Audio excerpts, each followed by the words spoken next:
Hello friends, आज बानिए देखाबो एঁচোড় आलुर तरकारी। अनेके এই এঁচোড়কে গাছপাটা বলে থাকে। ভালোভাবে রান্না করলে এটা কিন্তু মাংসের স্বাদকেও হার মানায়।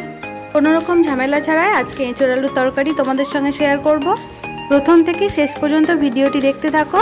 অনেকেই কিন্তু এঁচোড় চট করে রান্না করতে চায় না, অনেক ঝামেলার কাজ মনে করে এবং টেস্ট হয় না বলে। তো আজকের এই ভিডিও দেখলে তোমরাও কিন্তু খুব সহজে এঁচোড় টেস্টি বানাতে পারবে। এটা কিন্তু আমাদের বাড়ির এঁচোড় গাছ, আর এই গাছটা থেকে এঁচোড় পেরে তোমাদের রান্না করে কিন্তু দেখাবো। তো এঁচোড় পারবার জন্য একদম নিচে চলে এসেছি, আর দেখো নিচেও কিন্তু এঁচোড় ধরে আছে।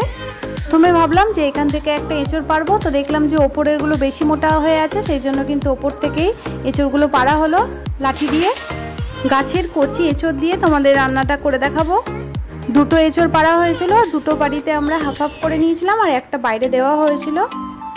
এই এঁচোড়টা পাড়া হয়েছে, আর দেখো মধ্যেখান থেকে হাফ হাফ করে নেব এঁচোড়টাকে। তো প্রথমে আগে তেল দিয়ে দিচ্ছি ভালো করে। এঁচোড়ের আঠা কিন্তু একদম হাতে লেগে গেলে আর ছাড়বে না, সেই জন্য আমি একটু বেশি পরিমাণেই ভালোভাবে হাতে বটিতে তেল দিয়ে দিয়েছি। বাটিটার মধ্যেও খুব ভালোভাবে তেল মাখিয়ে নিয়েছি। তেল দিলে কিন্তু খুব সহজেই আঠাটা উঠে যাবে বাটি বা হাত থেকে, সেই জন্য ভালোভাবে অবশ্যই তেল দিয়ে নেবে।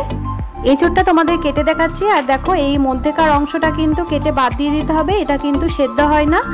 এঁচোড়ের চোকাটাকেও কিন্তু বেশ খানিকটাই কেটে বাদ দিতে হবে। অবশ্যই করে এঁচোড় কাটবার সময় নিচে একটা কিছু পেতে নিতে হবে, এতে করে চোকাগুলো তুলতেও সুবিধা হবে, আর এঁচোড়ের কষটা কিন্তু মেঝের মধ্যে লাগবে না।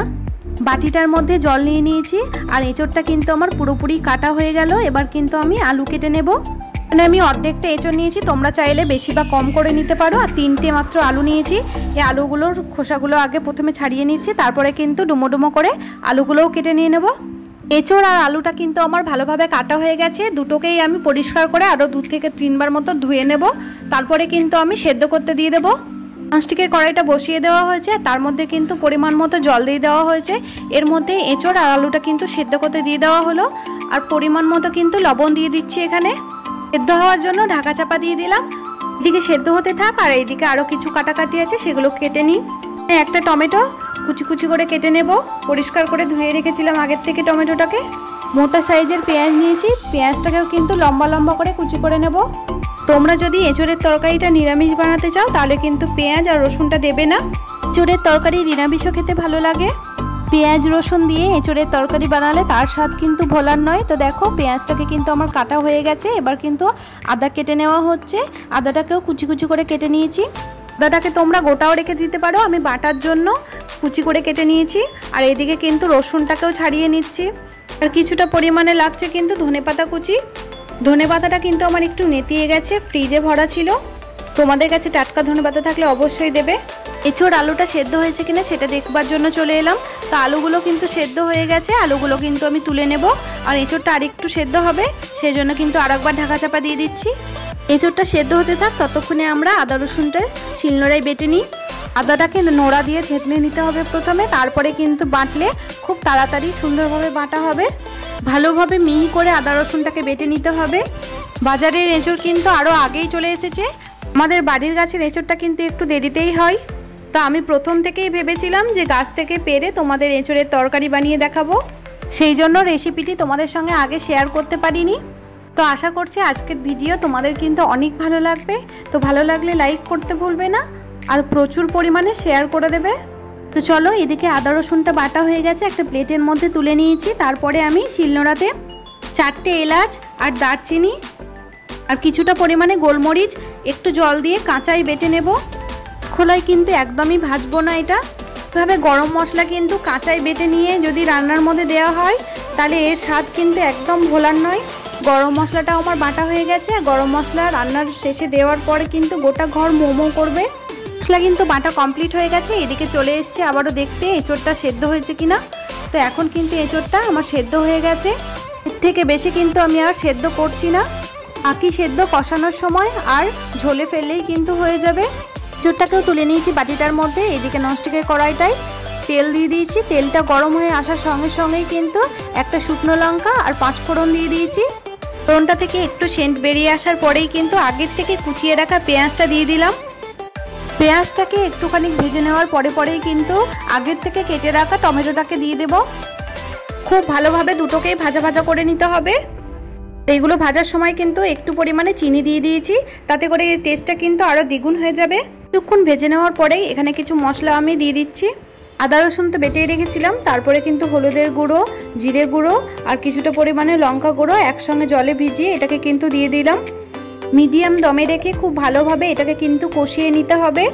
রান্নাটা ভালো হওয়ার পুরোপুরি কারণটাই হচ্ছে কষানো। যত ভালোভাবে তুমি মশলাটাকে কষতে পারবে ততই কিন্তু টেস্ট বাড়বে।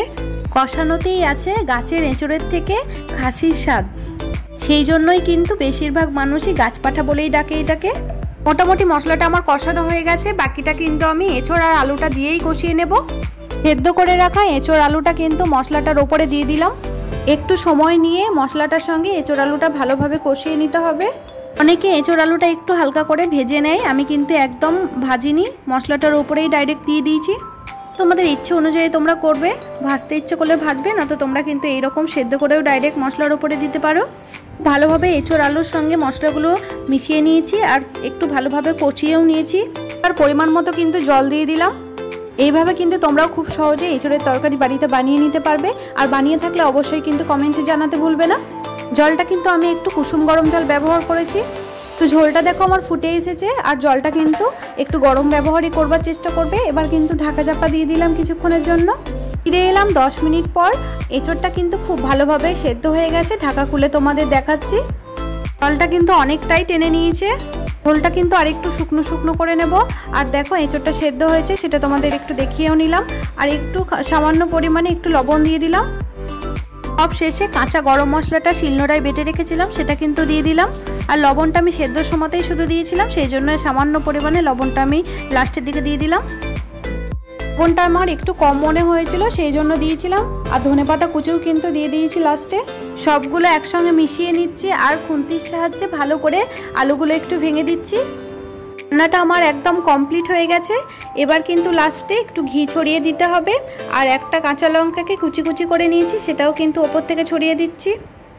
পুরোপুরি রান্নাটা হয়ে যাওয়ার পরেই কিন্তু ঘিটা দিতে হবে, তাতে করে ঘিয়ের সুন্দর গন্ধটা থেকে যাবে। আর কাঁচা লঙ্কা লাস্টে দিলে কিন্তু একটা খুব সুন্দর সেন্ট থাকে, সেটাও কিন্তু ভালো লাগে। এদিকে রান্নাটা আমার হয়ে গেছে, একটা বাটির মধ্যে আমি তোমাদের তুলে দেখাচ্ছি। রঙে গন্ধে স্বাদে অতুলনীয় একটা টেস্টি রেসিপি তোমাদের সঙ্গে শেয়ার করলাম। এঁচোড়ের তরকারি কিন্তু আমরা বেশিরভাগ মানুষই খেতে পছন্দ করি। গরম ধোয়া ওঠা সাদা ভাতের সঙ্গে এটা কিন্তু খেতে খুবই ভালো লাগে। চামচ দিয়ে তোমাদের একটু তুলে দেখাচ্ছি এঁচোড়টা। আজকের এই রেসিপি তোমাদের কেমন লেগেছে কমেন্টে জানিও। চ্যানেলটিতে যারা নতুন বন্ধু আছো তারা কিন্তু সাবস্ক্রাইব করতে ভুলবে না। পাশে থাকা বেলটিও কিন্তু অবশ্যই অন করে দেবে। তো আজকের মতো টাটা বন্ধুরা, আবারও ফিরে আসছি অন্য কোনো দিন অন্য কোনো রেসিপি নিয়ে।